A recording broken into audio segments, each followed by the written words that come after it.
जय हिंद। अब हम दूसरा टॉपिक देखेंगे, पृथ्वी की गतियाँ तथा अक्षांश और देशांतर, लैटिट्यूड और लॉन्गिट्यूड देखेंगे। ठीक है, इससे क्या निर्धारित होता है ये भी देख लेते हैं। अक्षांश और देशांतर के बारे में अच्छी तरह से हम समझते हैं। देखना, विषु को संपूर्ण विश्व में दिन और रात बराबर होते हैं, ये तिथियां कौन से हैं। देखो, पूरे विश्व में अगर देखा जाता है कौन सा ऐसा दिन है जब दिन और रात बराबर होते हैं, मतलब 12 घंटा का दिन तो 12 घंटा का रात। कौन कौन से दिन? 21 मार्च और 23 सितंबर को। 21 मार्च को और 23 सितंबर को। वर्ष भर रात और दिन किस स्थान पर बराबर होते हैं? भूमध्य रेखा पर। कौन सी रेखा पर? भूमध्य रेखा होता है, विषुवत रेखा होता है, कर्क रेखा होता है। ठीक है, ये 3 रेखाएं होती हैं, भूमध्य रेखा, विषुवत रेखा और कर्क रेखा। आगे देखते हैं। कर्क संक्रांति के समय उत्तरी गोलार्ध, देखो उत्तरी गोलार्ध होता है, एक दक्षिणी गोलार्ध होता है। ये नहीं कि पूर्वी गोलार्ध, ये सब पश्चिमी गोलार्ध नहीं। अगर गोलार्ध देखोगे, ये तो उत्तरी गोलार्ध और एक दक्षिणी गोलार्ध होता है। ठीक है, तो उत्तरी गोलार्ध के किस स्थान पर 12 घंटे का दिन होता है? कौन? विषुवत रेखा पर। कब? विषुवत रेखा पर। अब ये समझना, ये जो है ना, इसी से देखना, ये हमारा देखो पृथ्वी है, ये क्या है? सूर्य है। ये क्या है? ये पृथ्वी है। ये पृथ्वी है, ये पृथ्वी है। देखो, जब इधर पृथ्वी 21 जून को जब हमारा पृथ्वी इधर रहता है, तो देखना ये ऊपर वाला भाग कौन सा है? उत्तरी गोलार्ध है। आई देखो, उत्तरी गोलार्ध का देखो घुमाव किसके तरफ? सूर्य की तरफ है। तो इस दिन क्या होगा? धूप निकलेगा। तो 21 जून का क्या रहता है? 21 जून को देखो इधर रहता है, मान लो इधर जो देश रहेंगे, ऊपर वाला देश, उस तो क्या गर्मी पड़ेगा, और जो नीचे जो देश स्थित रहेंगे उधर ठंडी होगा। अब देखना, इधर आ जाओ, पृथ्वी का कक्ष घूमता ही रहता है, पता ही है, हैं? अब देखो यहाँ पर आ गया हमारा पृथ्वी, ये ऊपर वाला नॉर्थ वाला है, नीचे वाला साउथ वाला। तो ऊपर वाले में क्या ठंडी रहेगा, और नीचे वाले में क्या रहेगा? गर्मी रहेगा। अब इधर आ जाओ, इधर आ जाओ। अब इधर देखना, 22 सितंबर आ गया, 22 सितंबर। अब देखना, ऊपर नॉर्थ है, नीचे क्या दक्षिण है। अब देखोगे 3 जनवरी को कहा जाता है कि उस दिन क्या रहता है? पृथ्वी सूर्य के नज़दीक रहता है। देखो क्या कहते हैं? पृथ्वी सूर्य के नज़दीक रहता है। जब बताओ 3 जनवरी को जब पृथ्वी सूर्य के नज़दीक रहता है, तो फिर भी देखो कि भारत में ठंडी रहता है इस दिन। क्यों रहता है? क्योंकि भाई, अरे क्यों रहता है? जब बताओ 3 जनवरी को जब पृथ्वी के पास भी सूर्य के पास रहेगा तो गर्मी होना चाहिए, फिर भी क्यों ठंडी रहता है? इसलिए होता है क्योंकि देखो ये 22 सितंबर है, देखना ये 22 सितंबर अक्टूबर नवंबर से यहाँ आएगा, तो देखो नॉर्थ गोलार्ध इधर आ जाएगा ना, नॉर्थ वाला इधर आ जाएगा, और दक्षिण वाला इधर हो जाएगा, दक्षिण वाला इधर होगा। तो हम लोग इस कोने पर हुए, तो इस कोने पर देखो सूर्य की रोशनी नहीं पड़ेगा, तो इसलिए क्या यहाँ पर ठंडी रहेगा। आप देखो हम लोग का देखो भारत देखोगे कैसे, ये है, तो हमारा भारत यहीं पर है, उत्तरी वाले पर है। अब 21 मार्च को देखना गर्मी पड़ता है। देखो 21 मार्च ऊपर है, नॉर्थ में हम लोग स्थित रहते हैं, उत्तरी गोलार्ध में हम लोग रहते हैं। देखो अब बताओ यहाँ पर गर्मी पड़ेगा कि नहीं पड़ेगा? 21 जून देखो नॉर्थ है, यहाँ पर देखो 21 जून को देखो यहाँ पर गर्मी पड़ेगा कि नहीं पड़ेगा? अब देखो 23 सितंबर, देखो 23 सितंबर यहाँ चलेंगे, तो क्या 23 सितंबर को गर्मी उतना नहीं पड़ता है। ठीक है, आगे देखो, पृथ्वी अपने अक्ष पर झुकाव का कोण कितना? 23.5 डिग्री। उत्तरी गोलार्ध में वर्ष का सबसे छोटा दिन किस तिथि को होता है? 22 सितंबर को। ये देखो इंपॉर्टेंट, इसको उत्तरी गोलार्ध। ठीक है, उत्तरी गोलार्ध में सबसे बड़ा दिन कौन सा? 21 जून, उत्तरी गोलार्ध में। अब उत्तरी गोलार्ध में देखो, नॉर्थ हम लिख दे रहे हैं, उत्तरी समझ लेना, सबसे बड़ा सबसे छोटा, ये छोटा सिंबल लाइन खींच दे रहे हैं, बड़ा वाला इधर। तो उत्तरी गोलार्ध में, उत्तरी यानी कि यन, तो सबसे छोटा दिन 22 सितंबर को, और सबसे बड़ा दिन 21 जून को। अब देखना आगे, देखो ये इंपॉर्टेंट है। पृथ्वी का सूर्य के चारों ओर चक्कर लगाना और अपने कक्ष पर झुका होना मौसम परिवर्तन का मुख्य कारण बताता है। देखो पृथ्वी का सूर्य की तरफ चक्कर लगाना, ठीक है, और प्लस पृथ्वी अपने अक्ष पर झुका रहता है, इस तरह पृथ्वी इस तरह हल्का सा बेंड रहता है, हल्का 23.5 डिग्री पर। वो क्या बताता है? मौसम परिवर्तन करता है, मौसम परिवर्तन का मुख्य कारण है। ठीक है, और जब पृथ्वी अपने ही अक्ष पर घूमता है केवल, तो वो क्या बताता है, दिन और रात का। अब देखो दक्षिणी गोलार्ध का, अब दक्षिणी गोलार्ध देखो लो, दक्षिणी गोलार्ध का सबसे बड़ा दिन कौन सा है, 22 सितंबर, है ना। दक्षिणी गोलार्ध का सबसे बड़ा दिन कौन सा है, 22 सितंबर। और उत्तरी गोलार्ध का सबसे बड़ा दिन कौन था, 21 जून। और सबसे उत्तरी गोलार्ध का सबसे छोटा दिन 22 सितंबर। देखो अपसौर क्या होता है, और सॉरी उपसौर क्या होता है, अपसौर क्या होता है, अब देखना। उपसौर, इस दिन सूर्य और पृथ्वी, देखो पृथ्वी और सूर्य के बीच की दूरी क्या रहती है, कम रहती है ना। और देखो अपसौर, निकटतम दूरी, यानी कि अपसर अप देखो अप करा है, आधा करा है, यानी कि पृथ्वी और सूर्य के बीच की दूरी क्या रहती है, कम होती है। किस दिन, 3 जनवरी को। देखो तो फिर भी हम लोग का ठंडी, क्योंकि हम लोग अब अक्ष पर घूमता रहता था, हम लोग का इधर आ जाता है दिशा, इसलिए ठंडी पड़ता है। अपसौर किसे कहते हैं, जब पृथ्वी और सूर्य की दूरी अधिक होती है, अधिकतम दूरी। ये कब होता है, 4 जुलाई को। 4 जुलाई को सूर्य और पृथ्वी की दूरी अधिक होती है, 3 जनवरी को सूर्य और पृथ्वी पास में रहते हैं।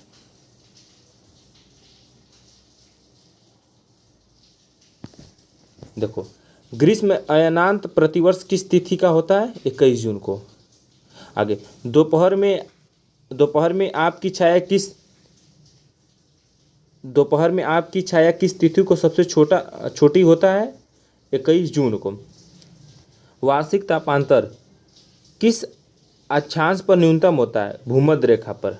अक्षांश रेखा मैंने बताया था, भूमध्य रेखा, विषुवत रेखा, कर्क रेखा, तो भूमध्य रेखा पर क्या होता है,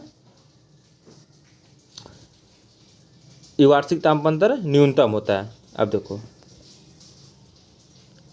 प्रधान मायोंतर तथा विषुवत रेखा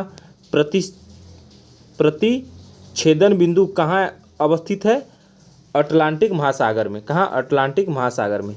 अब देखो यही चीज़ ये समझाएगा, शून्य अंश अक्षांश तथा शून्य अंश देशांतर बिंदु का प्रतिच्छेदन अटलांटिक महासागर में अवस्थित है। सूर्य की पहली किरण भारत में किस यामोंतर पर दिखाई देती है, 97 डिग्री 25 मिनट पूर्व पर। अंतर्राष्ट्रीय दिनांक रेखा किस महासागर से गुजरती है, प्रशांत महासागर से। अंतर्राष्ट्रीय दिनांक रेखा किस महासागर से गुजरती है, प्रशांत महासागर से, इंपॉर्टेंट है। पृथ्वी की भूमध्य रेखा की कुल लंबाई कितनी, पृथ्वी की भूमध्य रेखा देखो, भूमध्य रेखा ये भूमध्य रेखा का हो चाहे विषुवत रेखा का हो चाहे 0 डिग्री, ये तीनों का नाम एक ही है, कन्फ्यूजन मत। ऊपर वाला ही कर्क होता है, नीचे वाला क्या विषुवत होता है, सॉरी मकर रेखा नीचे, ये मकर रेखा, ये भूमध्य रेखा का हो चाहे विषुवत रेखा का हो चाहे 0 इक्वलिटी का, 0 लाइन का हो, यही है कर्क रेखा ऊपर वाला, ठीक है। तो पृथ्वी की भूमध्य रेखा की कुल लंबाई कितनी है भैया, 40 या 75। ग्लोब के दोनों स्थानों पर मध्य न्यूनतम दूरी अंतर्राष्ट्रीय तिथि रेखा पर नहीं होती है, यानी ग्लोब के ऊपरी और नीचे दोनों स्थानों पर अंतर्राष्ट्रीय तिथि रेखा नहीं होती है, बस ये बीच में होती है। आगे कौन सी देशांतर रेखा प्रधान यामोंतर के साथ मिलकर ग्लोब पर किस वृत्त का निर्माण करती है, 180 डिग्री देशांतर का। अब देखो ये अक्षांश रेखा का समझना, महत्वपूर्ण अक्षांश रेखा। ये हमारा हो गया, ये हो गया हमारा ग्लोब। अब देखो ऊपर क्या है, उत्तरी ध्रुव है, नीचे क्या दक्षिणी ध्रुव है। ये देखो विषुवत रेखा 0 डिग्री, ये कर्क रेखा 23.5 डिग्री नॉर्थ, क्योंकि ऊपर क्या उत्तरी, तो ऊपर जो भी आएगा तो नॉर्थ में आएगा, नीचे जो भी आएगा दक्षिण में आएगा, यानी कि यस से होगा, ठीक है। कर्क रेखा ऊपर वाला क्या हो गया हमारा, आर्कटिक वृत्त हो गए। यहाँ पर ठंडी रहे, क्योंकि सूर्य की किरण यहाँ पर पहुँच ही नहीं पाती, इधर ही पहुँचती हैं, बस इधर के क्षेत्र में ज़्यादातर। यहाँ पर क्या हो गया, अटलांटिक वृत्त हो गया, ठीक है, अटलांटिक वृत्त हो गया। आगे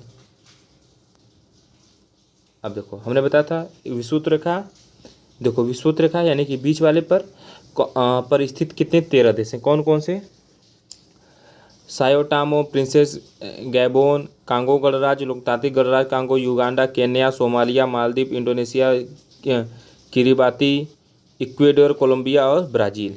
कितने, तो पूछ सकता है ये सब देश न पूछ के पूछ देगा विषुवत रेखा से कितने देश विषुवत रेखा से कितने देश से गुजरते हैं? विषुवत रेखा किन देशों से होकर गुजरता है? कितने देशों से? तो 13 देशों पर, ये पूछ सकते हैं। कर्क रेखा देखो 18 देशों से, भारत भी जिसमें कर्क रेखा कितने? 18 देशों, समझा। हवाई द्वीप, बहामास, रितानिया, अल्जीरिया, लोबिया, मिस्र, भारत, म्यांमार, ओमान, मेक्सिको, माली, नाइजर, चाड, सऊदी अरब, संयुक्त अरब अमीरात, बांग्लादेश, चीन और ताइवान। कितने? 18 देश। मकर रेखा देखो नीचे वाला, कितने? 12 देश। तो विषुवत रेखा से 13 और कर्क रेखा से कितने? 18 और विषुवत रेखा से 12। तो Brazil, Paraguay, Argentina, Chile, French Polynesia यानी कि France, Botswana, Australia, Madagascar, Mozambique, दक्षिण अफ्रीका, टोंगो और नामीबिया। आगे है देखो, अंतर्राष्ट्रीय तिथि रेखा के सबसे निकट कौन सा जलडमरू मध्य है स्थित है? तो कौन सा? बेसिंग। भूपट्टी में सर्वाधिक मात्रा में पाए जाने वाला रासायनिक तत्व कौन सा है? ऑक्सीजन। कितना? 46.60%। यदि दो स्थानों की स्थिति में 90 डिग्री देशांतर का अंतर है तब उनके मध्य कितने घंटे का अंतर है? तो 6 घंटे का। 6 घंटे का। देखो 90 डिग्री देशांतर कितने? 6 घंटे का अंतर है। अगर दो रेखा के बीच में अगर 90 डिग्री का है तो कितने? अगर 90 कितने घंटे का अंतर रहता है? 6 घंटे का। एक मिनट,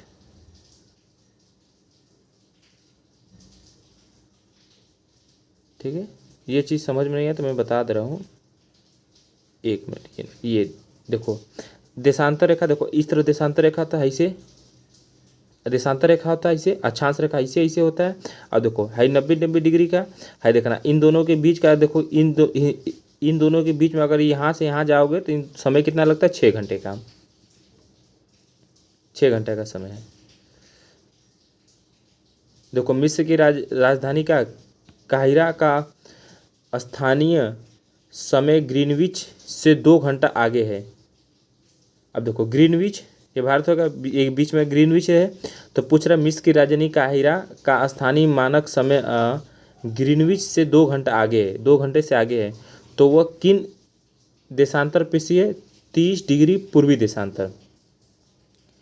30 डिग्री पूर्वी देशांतर, यानी कि पूर्वी देशांतर 30 डिग्री पूर्वी देशांतर इधर होगा, पूर्व में होगा 30 डिग्री पूर्वी देशांतर। हम लोग जैसे 5.5 घंटा आगे हैं। आगे देखो ये देख लो, अश्व अक्षांश किसे कहते हैं? मतलब ये अक्षांश किसे कहते हैं? देखो 30 डिग्री और 35 डिग्री के बीच वालों के क्या कहते हैं? अश्व अक्षांश किसे अश्व अक्षांश कहते हैं। नाम भी तो बड़ा है। पृथ्वी के आंतरिक भाग यानी क्या क्या पाए जाते हैं? देख लो, कोर, निकेल और लोहे से मिलकर बना है। देखो पृथ्वी है, पृथ्वी के आंतरिक भाग, बीच वाला भाग, इसे क्या मिला? कोर बना, निकेल मिला और लोहे मिलकर बने। जब 82.5 डिग्री पूर्वी देशांतर के मध्यांतर हो तब किस देशांतर रेखा पर सुबह 6:30 बजे? तो 0 डिग्री देशांतर पर। भूमध्य रेखा, कर्क रेखा, मकर रेखा तीनों किस एक महाद्वीप से होकर गुजरती? अफ्रीका से। ये हमारा नीचे वाला अफ्रीका है, ये हमारा एशिया, इधर वाला आ गया एशिया, इधर यूरोप चला गया, अमेरिका चला गया, नॉर्थ अमेरिका चला गया ना। तो ये ऑस्ट्रेलिया इधर है, 7 महाद्वीप हैं। तो ये नीचे वाला क्या है? दक्षिण अफ्रीका। तो अफ्रीका में तीनों कर्क रेखा, विषुवत रेखा, मकर रेखा, तीनों रेखाओं को गुजरती हैं। पृथ्वी की उत्पत्ति गैसों और धूल के कणों से हुई, ये किस विद्वान ने कहा? तो ओ स्मिड ने। पृथ्वी की आयु निर्धारित करने के लिए किस विधि का प्रयोग किया जाता है? यूरेनियम डेटिंग विधि से, यूरेनियम डेटिंग विधि मेथड से, यूरेनियम डेटिंग मेथड से इसका प्रयोग किया जाता है। किसका? पृथ्वी की आयु निर्धारित किया जाता है, पृथ्वी कितना साल अभी जीवन संभव है। जीवाश्मी साक्ष्यों के आधार पर पृथ्वी पर जीवन की उत्पत्ति कब मानी जाती है? 3.5 मिलियन वर्ष पूर्व। अभी 3.5 मिलियन वर्ष जीवन इस पर संभव है। अब देखो यदि किसी स्थान पर सुबह के 6 बजे हैं तथा उसी समय ग्रीनविच माध्य समय पर कितने 3 बजे हैं तो उस स्थान की देशांतर कितनी होगी रेखा 45 डिग्री पूर्व। यानी कि अगर ये देखना, अगर यहाँ पर ग्रीनविच पर 3 बजे है ना, समझना, तो 45 डिग्री जब इधर पूर्व की तरफ आएंगे, 45 डिग्री आएंगे तो 45 डिग्री ना, 45 डिग्री जब इधर आएंगे तो यहाँ पे कितने बजेगा 6 बजेगा। जैसे भारत देखोगे, भारत अब और GMT के समय बीच का समय कितना 5.5 डिग्री, साढ़े 5 घंटा का समय होता है।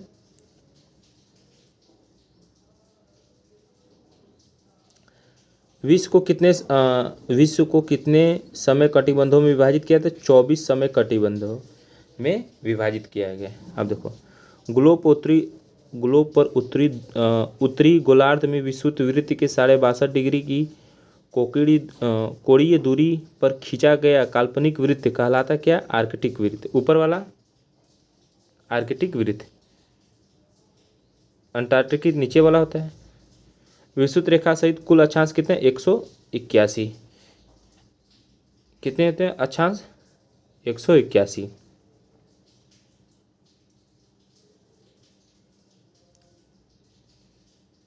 ठीक है। अब देखो, जीरो देशांतर रेखा द्वारा अंतर्राष्ट्रीय मानक समय IST का निर्धारण किया गया है। यह देशांतर रेखा निम्न देशों से होकर गुजरती है। अब देखना कौन कौन देशों से होकर गुजरती है। United Kingdom, France, Spain, Algeria, Mali, Burkina Faso, Togo, Ghana और अंटार्कटिका है। 9वां अंटार्कटिका है। ये देखो, भूमध्य रेखा पर 1 डिग्री के अंतराल पर दो देशांतरों के मध्य कितना 111.32 किलोमीटर की दूरी है। कितना? भूमध्य रेखा से अंतराल पर 1 डिग्री के अंतराल पर 2 देशांतरों के मध्य कितना? इन दोनों के मध्य, जैसे इस तरह है ये देशांतर रेखा, तो इन दोनों का समय मैंने बताया था 6 घंटा लगता है। 6 घंटा लगता है। इन दोनों के मध्य की दूरी कितनी है? 111.32। देशांतर रेखा हमने बता दिया था। अक्षांश रेखा ये जो होते हैं अक्षांश रेखा कुल कितने हैं? 181 है।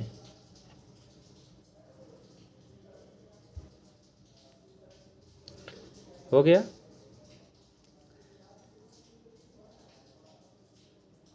ये इंपॉर्टेंट देखो हम बता दे रहे हैं काका, इसमें ज़्यादा सबसे इंपॉर्टेंट बता दे रहा हूँ भाई। देखो इंपॉर्टेंट में देखो टिक मार लो ना। देखो ये वर्ष रातों दिन किस पर, कौन से रेखा बराबर? तो भूमध्य रेखा पर। ये इंपॉर्टेंट है। और यहाँ पर आप देख लेना, आप इसको करना चाहे मत करना, पर यहाँ पे ये चीज़ जरूरी, ये इंपॉर्टेंट मानना, ठीक है। ये बता दें, ये इंपॉर्टेंट है पूरा आपका।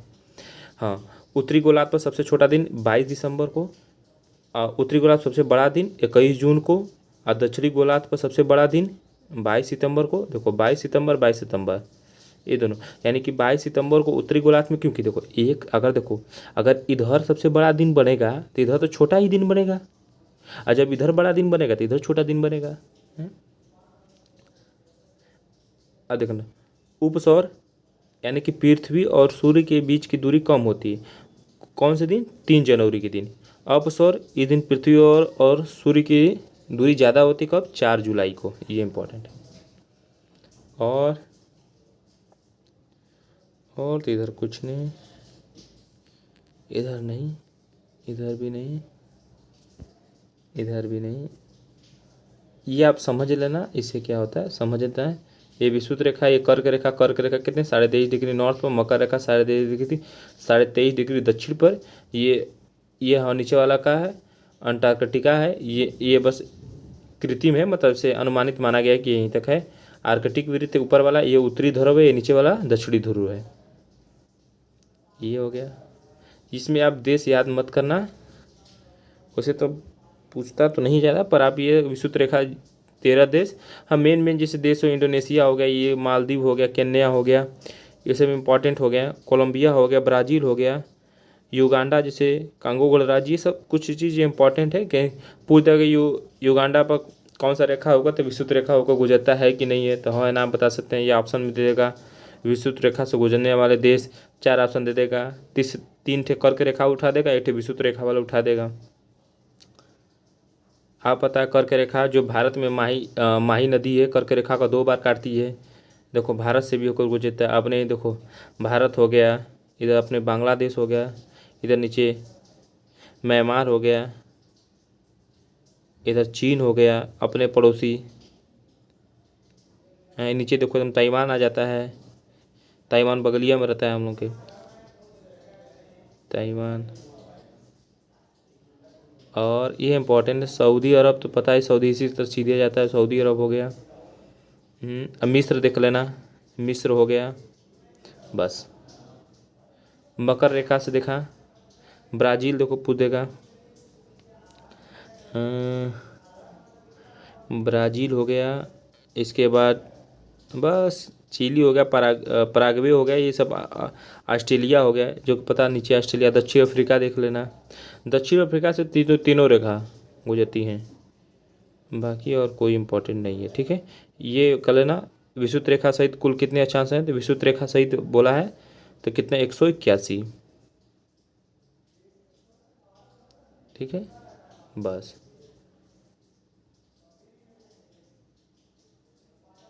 और क्या, बस ठीक है। अगले वाले वीडियो में हम चट्टाने एवं ज्वालामुखी देख लेंगे। इससे सवाल पूछता है ना, ये चट्टाने से लेकर सवाल पूछता है, चट्टाने कौन सा अच्छा चट्टान है, सबसे बेस्ट चट्टान कौन है, कितना प्रतिशत उसमें पाया जाता है, क्या पाया। चट्टाने से सवाल एक ही से पूछता है, कितने प्रकार का चट्टान होता है, कौन सा सबसे बेस्ट है, बस यही। ठीक है, जय हिंद। अगले वाले में अगला देख लेंगे।